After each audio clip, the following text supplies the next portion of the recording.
כשהתחלנו לעבוד בקבוצה, כל אחת עשתה עבודת חקר על שאלה אחת שקשורה לשפה העברית. בסך הכל היה 4 שאלות.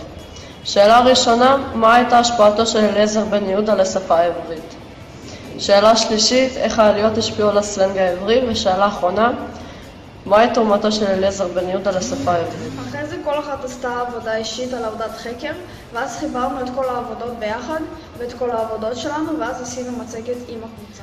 ואז הכנו פוסטר שמסכם את השפה העברית אז ואת השפה העברית כיום, והצגנו אותו מול הכיתה.